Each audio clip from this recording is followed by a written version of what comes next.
This week, we're gonna start doing what we gotta do to get this car to be our daily driver. There's a handful of little things that it needs to really be on the road. Instead of starting with those, first thing I want to start with is changing these wheels. I cannot stand torque thrust.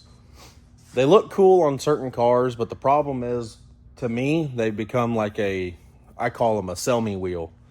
You put them on there, and every car that's up for sale, a classic car or something, they've got a set of torque thrusts on them. They look decent on everything. There's some cars they look perfect on, but they're just like a good flipper wheel. The guys that are wanting to sell a car, they throw those on there, and you can make decent money on them because they look all right. But I already went ahead and took the liberty of running around, getting measurements and doing all that stuff. And I have a set of wheels already in stock that are ready to go for it. I have the rear tires, but I had to buy the front tires. So here's what we got. Just a basic 15-inch steel wheel. This is the front tires I just picked up off Amazon. They're super cheap tires. And I've run that same tire on the chicken ranch and the station wagon. So I know that those are good tires. $50 for 2 tires. I mean, or $50 a tire. I mean, you can't beat them. But I already had rear tires. So here's our rears. That's our rears, a little bit taller sidewall.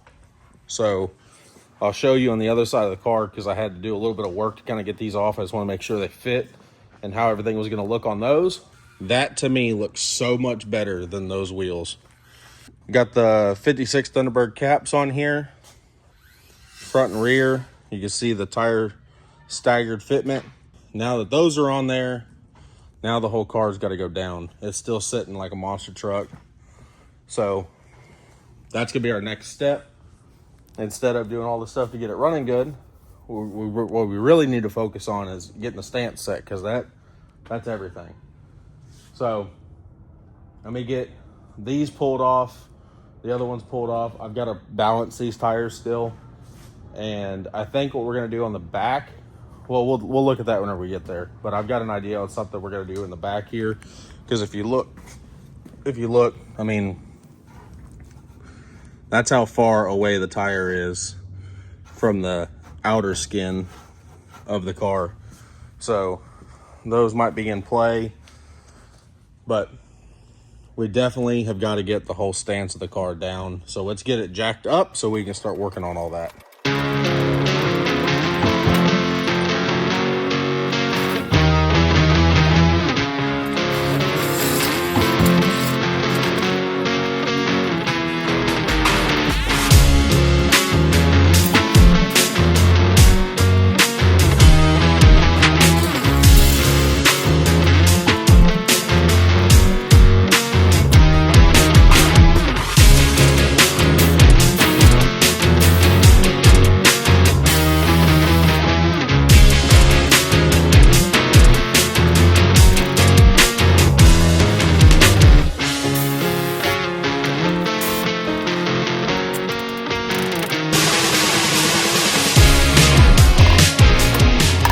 So I just slid off this drum brake assembly just to check on it, see how everything's looking in here. And that's all brand new parts. So brakes have all been redone. You see it has one fresh stud, or one of them must have messed up on them. But we're gonna take that, slide it right back on.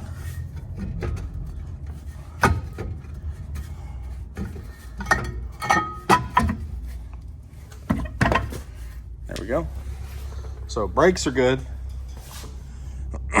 Now I can post those wheels up, get them gone. I cannot stand torque thrust. I don't even want them sitting around here. Post them up, get them gone. All right, so I went ahead and pulled the nuts off the U-bolts over there on that side. I'm gonna do the same thing over here real quick.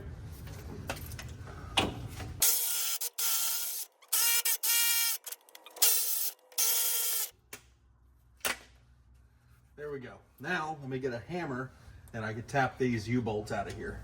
I can use my new trailer repair hammer, because I have it sitting right here. If you didn't see that, go watch last week's video whenever we had to repair the trailer on the side of the road.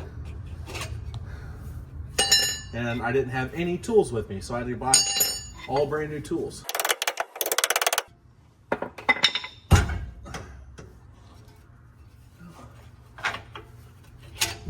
we go. All right, so there's that side loose. Let me go pop the other side loose real fast. So I got 3-inch blocks. A handful of guys online are actually running 4-inch. And I went 3-inch because I thought I had already purchased 3s. And I thought 3 was gonna be plenty, but it actually might not be low enough. I can always come back and change these out for 4-inch ones later, but we're gonna try 3-inch for now. So let me get a jack over here, jack this up, slide the block in, and set it back down on it.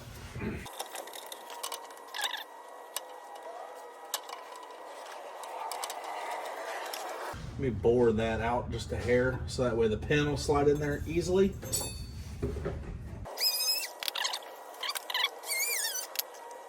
There we go. I'm happy with that.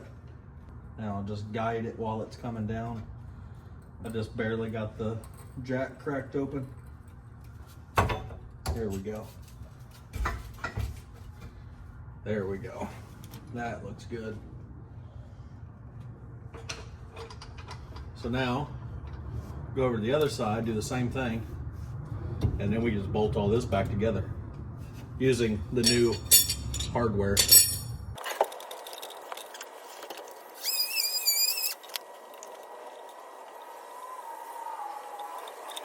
All right, so now the drop blocks are on the rear. Now what I'm gonna do is take that, drop it over the top. And what I think is going to be easiest is if I jack this spring a little bit.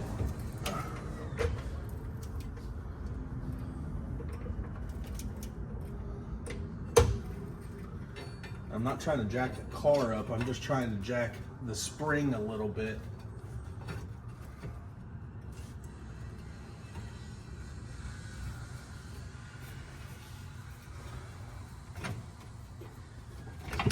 There we go. Slide that one in.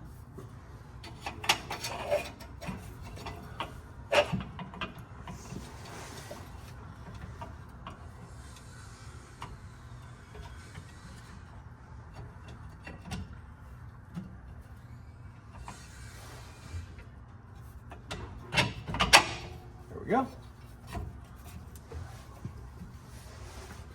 Now let me grab the hardware, and this side can be bolted together. We'll go do the same thing over there.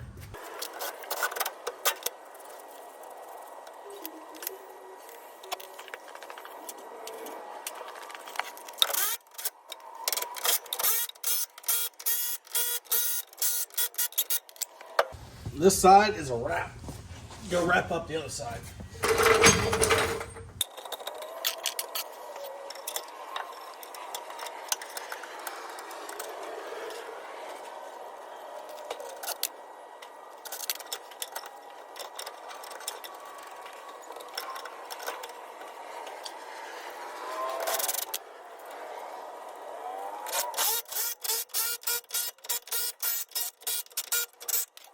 There we go, 3-inch drop done in the rear. So I already tested my theory on the other side of the car, and whenever you put the factory style wheels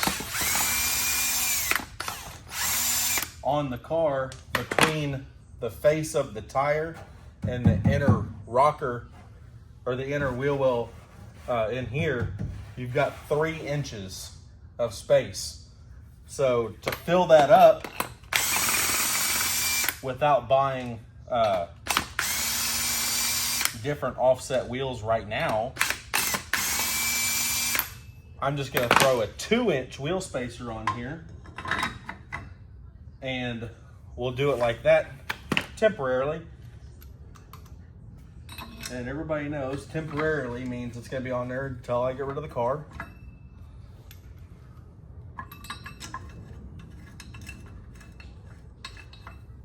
But I've had, I mean, I'm not gonna jinx myself, but I've done a good job with my vehicles with wheel spacers up to this point. I try not to do anything crazy with them, and I just keep an eye on them. And I torque them down whenever I put them on. Now I can take my tires and squeeze them up in here, and it's probably going to be difficult. Now there's a wheel spacer. So what I've figured out a lot of the times, whenever you can't get something on, jack the other side up. A lot of times it pushes the other side down.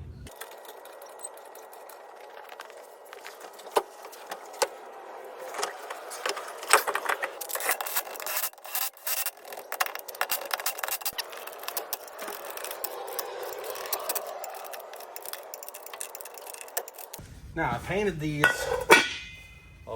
a long while back because I was gonna run them as like a secondary setup on my station wagon. So this is a fresh paint job on here. They've just been sitting. So these wheels will clean up.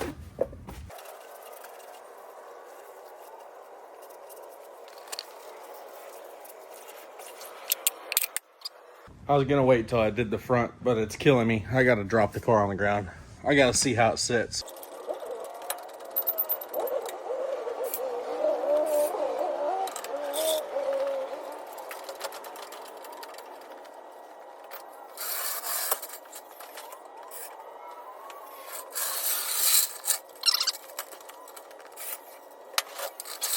Heck, I think we're just doing one coil cut off the front will be plenty. I mean, that did a substantial amount to this car. Wow. That is insane. Different tire size and a 3-inch drop, and it's damn near level. I mean, I still want a little bit of rake to it. I like the tires being out to the edge of the wheel wells.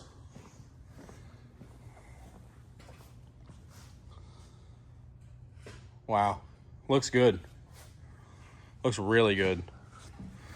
All right, so last night over here on this side, we got that coil out of there, cut a coil and a half off of the front, and we've been fighting with it this morning, trying to get everything all back together.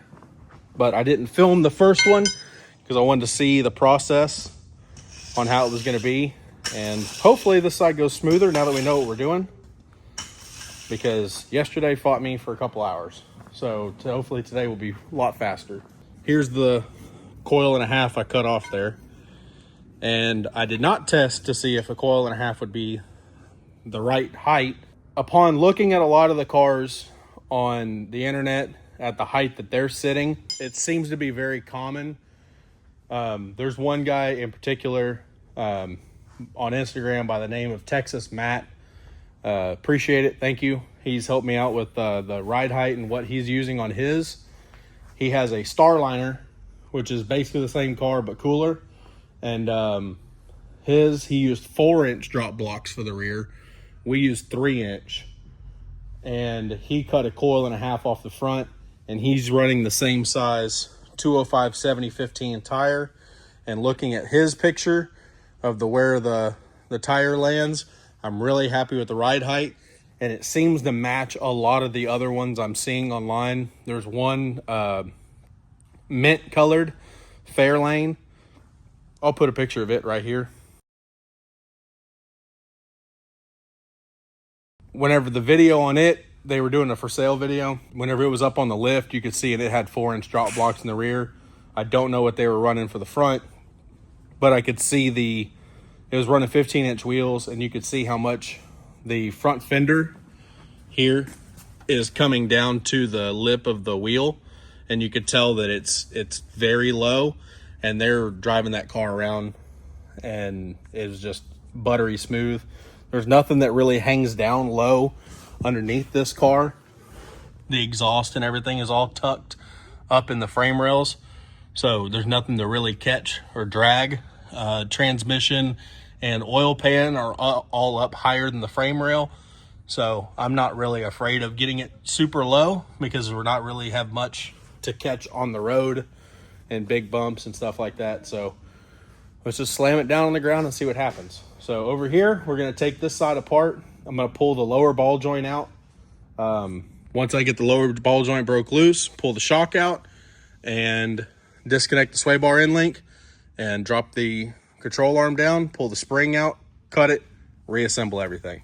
So now we'll get started on that. 1/2 of a coil is right here. So we're going to cut it right there to start with because you can get 1 full coil by going straight from there. That will give us 1 full coil from that. So that'll give us 1/2 and then 1 full. So I'll cut once right here, once right there. That'll give us a coil and a half.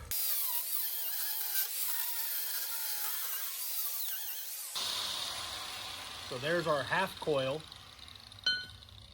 So now I'm just going to go straight ahead and cut the next coil off. And there is 1 full coil cut. So that gives us a coil and a half of drop. So now we'll take this, put it back in there, and bolt everything back together.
I haven't seen it. Y'all have seen it. I haven't seen it yet. It's cool. I like it. It's not even it. I think that's, I never took the bump stop out of this side. This side I did. Yeah.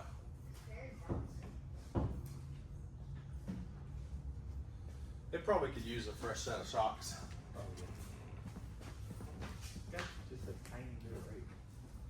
I like it. I want it to have a little bit because the fins coming back all the way, I kind of like it with a little bit of a rake to it. And then having the big and littles tires, give it a little bit extra. How are we on ground clearance? It's not bad. Got probably 3 inches. You want to take that bump stop off? Yeah, I'm going to take it off here.